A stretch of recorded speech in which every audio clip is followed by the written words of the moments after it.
The Redmi Note series has always been the king of the budget segment. It has consistently provided a great overall package for a very reasonable price. But the competition is heating up quite a bit these days.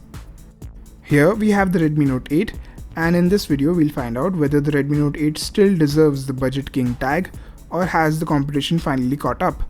So without any further ado, let's get started.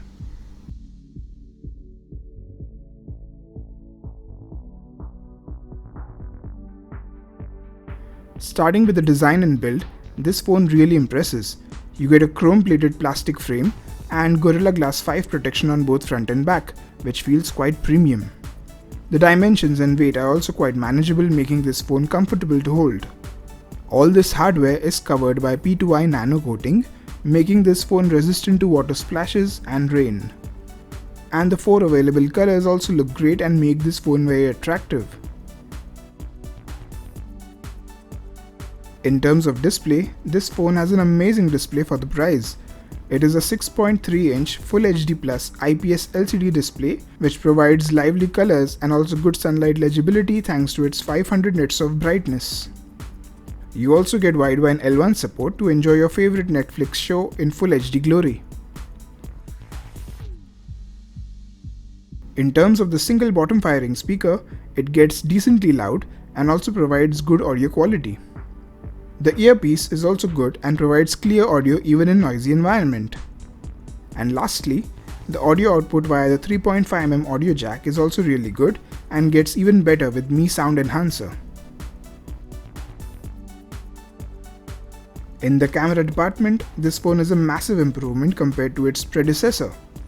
You get a 48MP camera from Samsung, 8MP ultra wide angle camera, 2MP macro camera as well as a 2MP depth sensor.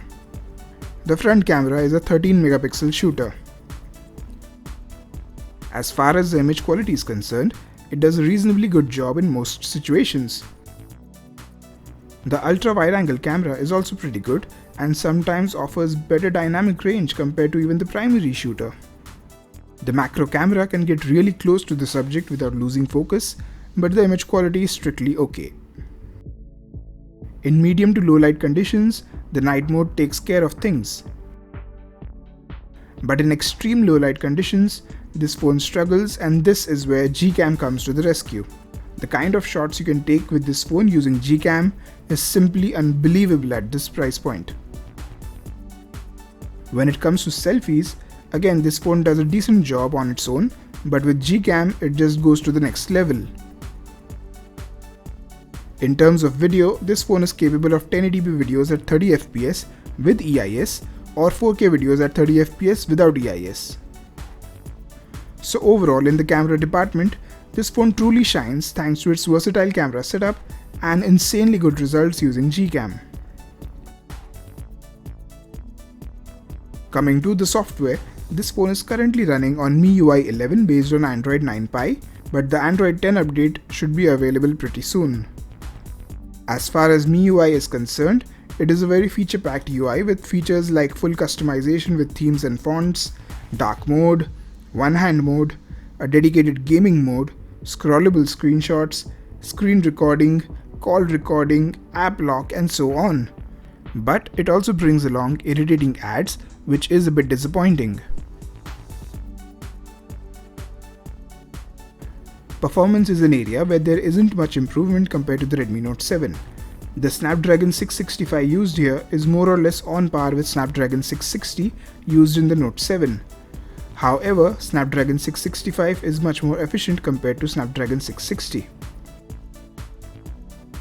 Overall, in day-to-day use, this phone will provide a great experience as the phone feels quite snappy and responsive.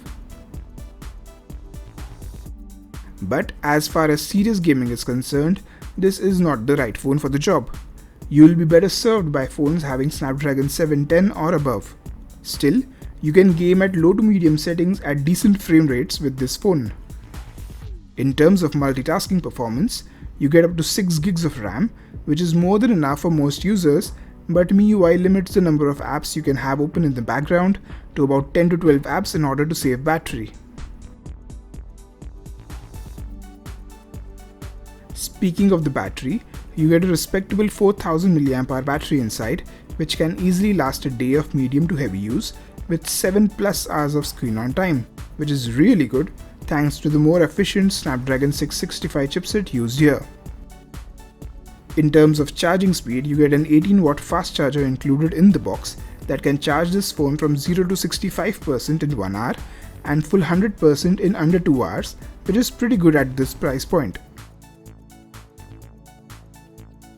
The rear-mounted fingerprint scanner as well as the face unlock system are very fast and accurate.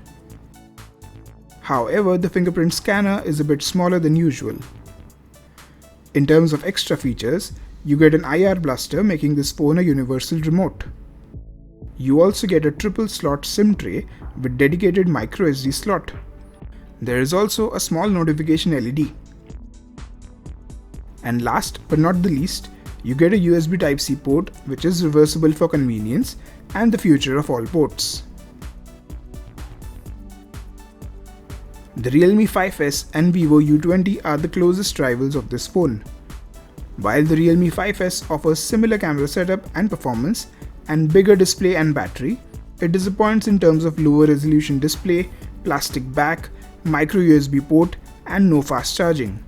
The Vivo U20, on the other hand, offers better performance thanks to the more powerful Snapdragon 675 chipset and faster UFS 2.1 storage. You also get a bigger display and battery. However, it doesn't fully support the camera to API, so Gcam won't work perfectly.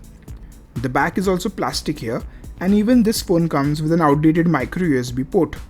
This phone also lacks any kind of splash proofing, and there is no Gorilla Glass protection on the front as well. So yes, the competition is getting really close, especially the Vivo U20. But still, if you want a complete package, Redmi Note 8 is still the king and the best phone under 10,000 rupees, at least in my opinion. That's it for the video, hope you enjoyed it. Please like, comment, share and subscribe to my channel down below. Thanks for watching.